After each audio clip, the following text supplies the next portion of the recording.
Hello and welcome for today's online session. Today we are going to talk about A.R. Desai. His full name is Akshay Ramanlal Desai, born in 1915 in Gujarat, and he died in 1994. He was very much influenced by his father, who inspired the youth in Gujarat in the 30s. So automatically when Desai reached youth, he also participated in the student movements in Baroda, Surat as well as Desai is a well-known Indian sociologist and a Marxist as well as a social activist. He was a professor and the head of the Department of Sociology in the University of Bombay. He is particularly known for his work of social background of Indian nationalism. Before talking further, let's just look at his education. He graduated from the University of Bombay and he also got a PhD degree in sociology under Gurre from the University of Bombay in 1946, and then later on he started teaching in Bombay University. In 47 he got married to Neeraj Desai, who is also was very famous for her contribution in the field of women's studies. Now talking about his methodology, um, he is the pioneer for introducing the modern Marxist approach for the empirical investigation involving the field research, and he closely studied the works of Marx and Engels, and he considers that the emerging contradiction in the Indian process of social transformation have arisen out of the growing nexus among the capitalist bourgeoisies. Desai developed a field of political sociology also in 1960s, and he really wrote a lot of books on peasant struggles also.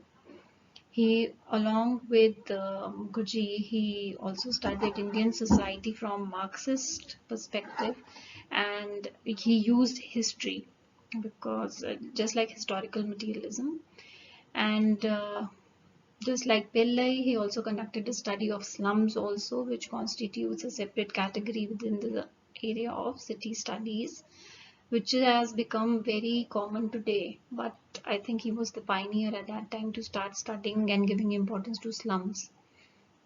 Then in 1969, he also published an edited volume on rural sociology in India, and he gave a lot of importance to agrarian studies then later on. Then in 48, in Indian national movement, he started studying that in 1948.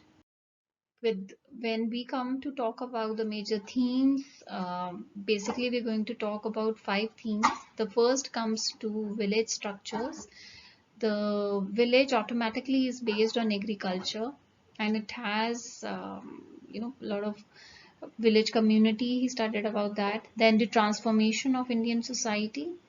He transformed the transformation that he's talking about is basically because of the British government, how because they introduced the network of railways, postal services, then English education, and how the industry came in India. So all that brought about great changes in the Indian society.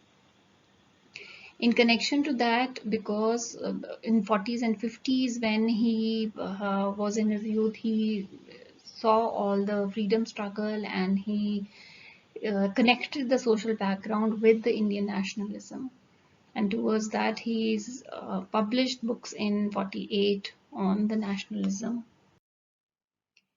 Peasant struggles, he clearly maintained that there is a clear division between the society, the proletariats and the bourgeoisies.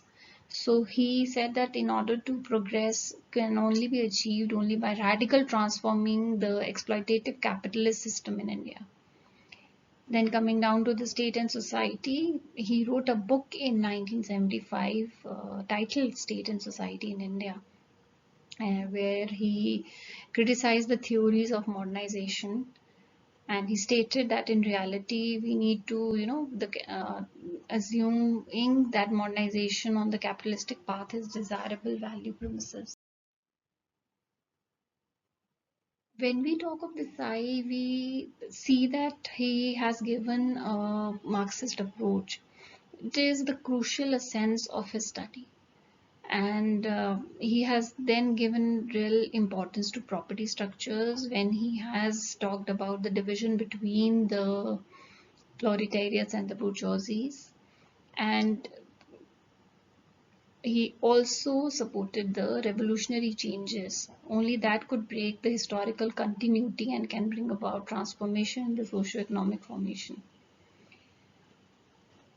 He also supported the radical-minded scholars and, to bring about changes in the society. To conclude, you can talk about his that he adopted the Marxian approach, which is helpful in studying the industrial relations, and through that we also understand the capital labor relations.